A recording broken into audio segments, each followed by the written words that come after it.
Hello everyone and welcome back to another Rise of Kingdom video. My name is Legend Ronnie and today we have the new spring event in Rise of Kingdoms. And I have to say that there is a lot of value that we can get from the spring event, even for free-to-play, low spenders and so on. So bear with me and stay with me for a little while because I'm gonna go ahead and detail everything that you need to know about the spring rains, because I find that this is the most important part of this spring event right now. Looking at the other stuff like planting flowers or killing barbarians, city collection, map collection, I mean, this is stuff that you all know what you need to do. And FYI, as far as I know regarding the map collection, people are gathering like 100,000 resources per march, and then they just retreat it and then they just go back. So if you have time to spend online, you might want to do some AoE bar farming, and with the other marches you might just want to collect like 150k, then return and keep doing that so you can get as many seeds as possible if you don't want to spend action points, because when it comes to the end and you still need a lot of those flowers, what you receive, or the bouquets, or however they call them, when you deliver the seeds, you might need to spend a lot of action points. And if you don't want to do that, then that is the method that you should follow, by just trying to gather small amounts and keep getting them back to your city. And it's the same thing in your city, like every 15 minutes if you're online, try to collect your resources from your city. You just go in and you click like every 10-15 minutes and you see the new mail received, meaning that I got something. But this kind of stops at some point, as you notice that I collected like 60,000 resources from each and I only got a flower seed. It's still a way to maximize the flower seed as possible if you just want to try to save action points. Now going to the main event that I want to talk about, which is the spring rains. Like, can you get value out of the spring rains? Honestly, I was pleasantly surprised when I saw they introduced a couple more stuff and drops, the teardrops, or how they call them, I think nectars, right? As it shows somewhere when I click on it, spring nectars. I mean, it looks like a teardrop or a water drop. Anyway, spring nectars. It only costs 50 gems to get one of those nectars. So that's really great value that you can get from the spring rains with those 50 gems that you spend on the spring nectar. Because going further down, you can get 3 hour speed ups, you can get resources, you can get experience, obviously sculptures, you can get materials, and you can get a blueprint by just spending some of your gems. Now, the majority of you are probably saying, hey, but the sculptures is the thing. Well, let's see, is it really the sculpture the thing? Let's find out. Because what's the most crucial thing right now in Rise of Kingdoms is gems. That's for sure. But the next thing I will say is the speed ups. Because if you don't have speed ups, you can't empty your hospital. If you don't have speed ups, you can't train more troops. If you don't have speed ups, you get the idea. I will still prioritize a little bit speed ups over some sculptures value. That will be just me, or that's the way I see it, at least on this event, because this is 70 to 75 hours of speed ups. But what I want to say is that it's 3 days of speed ups that you can get. And how many gems do you have to spend? Is 2,500 gems. Now if you want to get a sculpture, you need 1,000 gems. So you're trading 2 sculptures for 3 days of speed ups. Now personally, I would definitely do that. I find a lot of value of buying these speed ups. And the bouquets, like I was mentioning, or the flowers, those are easy to obtain. All you have to do is either AoE bar farming or kill barbarians, or just try to get small amounts from the resource tiles, as I was mentioning at the beginning. And you get 3 days of speed ups for just 2,500 gems. You can farm those gems in a day or two if you really want to, either by AoE bar farming or by just gathering gems themselves. So I don't think that 2 sculptures or 2.5 sculptures or 3 sculptures would get you that far into your commanders. That's just my opinion. After that, the next thing that I find very valuable over here is the resources. It might sound very crazy, but this is level 4 pick 1 resource chest, which means that you can get the resources that you need when you need them. I have about 13,000 of these chests, and I don't mind having 30 or even more of these in the future because I get the resources that I need. It's not like they just give you wood or stone depending on you're a cav player or you're an infantry player. So it depends which cards you have the most. You just pick the ones that you need. So it's either you want to get 6 million gold or you want to get 50 million food. And how much do you spend? 1,500 gems. I think that's a great value in my opinion. Obviously, resources should not be a problem for anyone because you can make farms, so you can farm a lot of resources yourself, but these are packs. So either you migrate or you just have them in your inventory. You can use these whenever you want for what, 1,500 gems. Honestly, I still think that this is a great value. So this is what, 4,000 gems so far over here. And what can you get with 4,000 gems?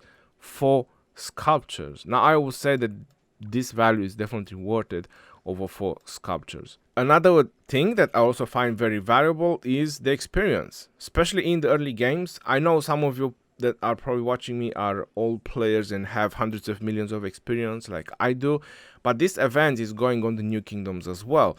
And in the new kingdoms, or kingdoms that are still going in KVK 1 and 2 most likely, they still need a lot of experience. Now this is 1,000 gems and you get 1,000,000 of experience. Now 1,000,000 of experience, that's a lot of experience. It's not easy to obtain. The only way you can obtain easy experience, I believe, is when you get to the heroic Anthem with the crystal tech.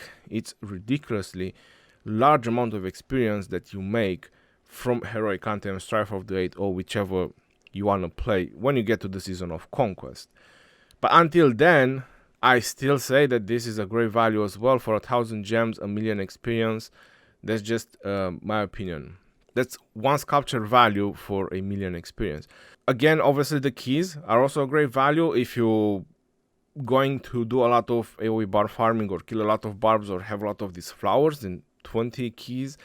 It doesn't matter, the keys can give you speed ups at some point, so obviously it's a nice value as well. The 7-day, if you have the permanent one, just to give you a tip, it might give you a 50 gems. So if you have an excess of flowers, you can buy the 7-day one, and when you use it, it's gonna give you either a 50 gems or a 100 gem card. I don't really remember. If you have the permanent one, remember that. So you can get a gem card out of that as well. So I really like a lot the way they kind of shaped this event right now, the spring rains, because you can get a lot of value. The only way I would probably get sculptures if I would buy the bundle. So if you fully buy the bundle, then yes, it's highly worth it to get the sculptures. But if you're not fully buy the bundle and you want to spend some gems, I would say that you can get a lot bigger value with this stuff. And in the early stages, because I was already mentioning in the early stages, you're probably lacking a lot of equipment. And this blue equipment, especially the boots fragments, are hard to obtain, or at least I found it hard on my alt account.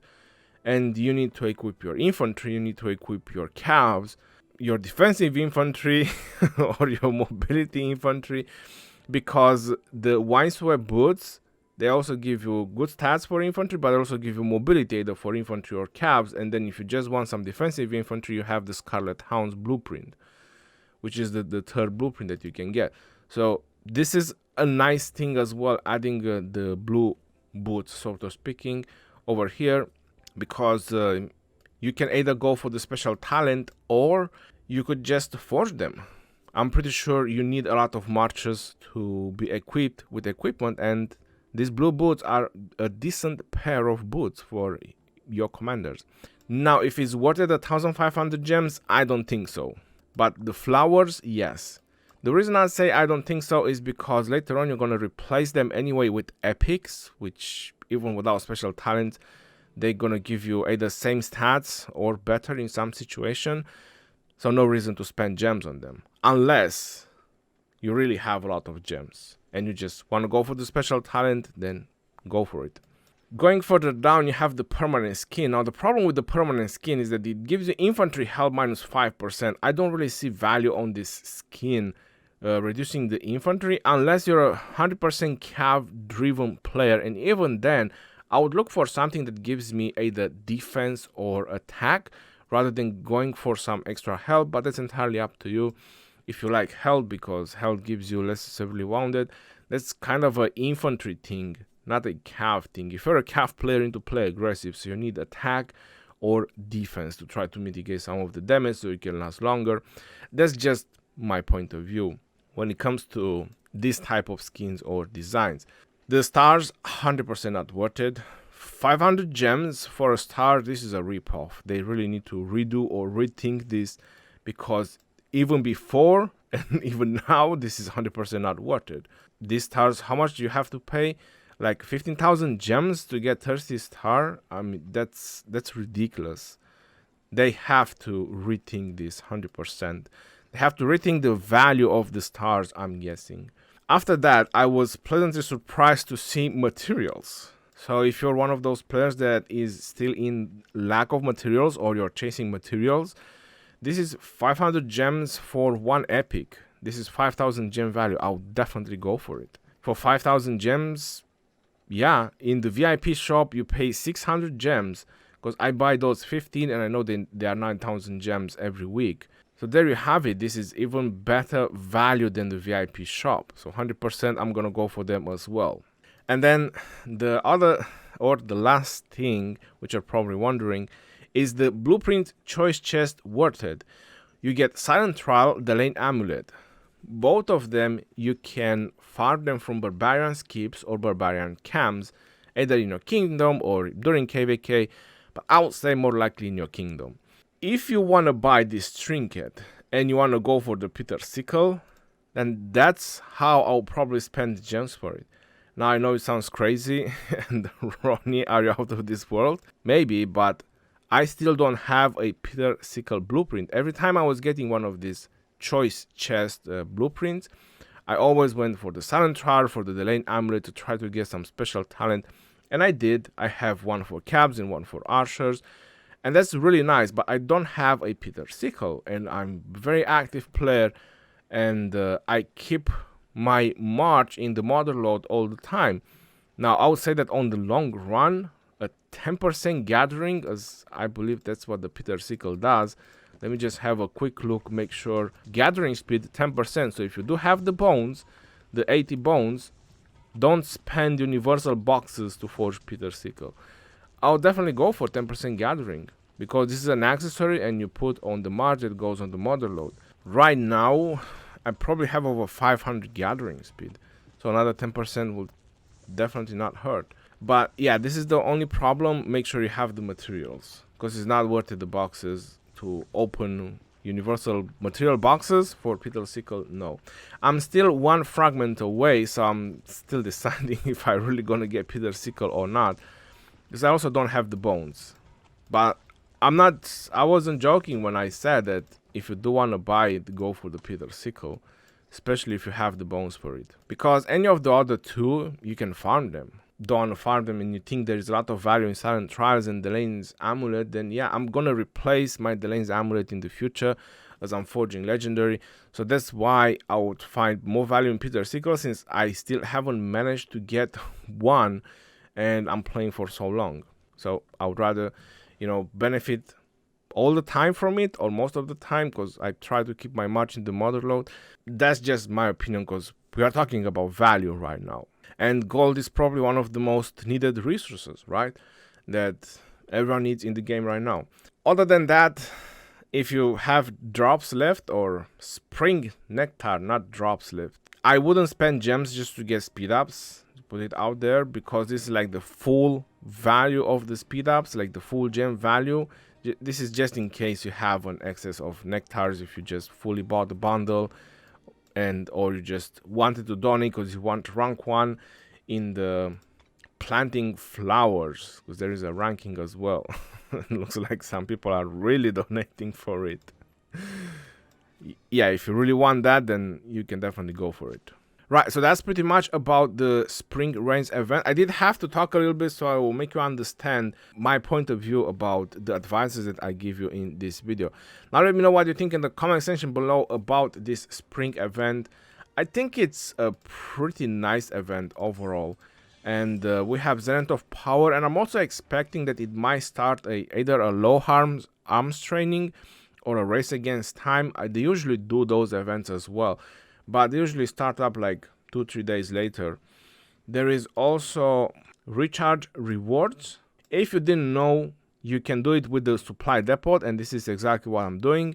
Might not gonna believe it, but my supply depot, look at that, it ended in the same day it started. So for today I collected my 30-day gen supply, and for tomorrow I'm gonna renew it. It was same thing for the 7-day speed ups and 7-day material. They ended right on the same time when the recharge reward started. It was pretty crazy. The day is gonna reset, I'm gonna get my 30-day gen supply, and you can stack this, so you can keep renewing and renewing this.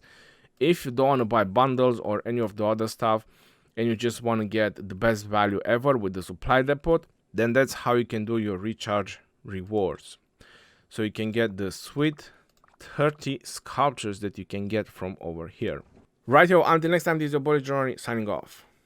Peace out, yo, and take care. See you on the next one, and stay safe out there, my friends.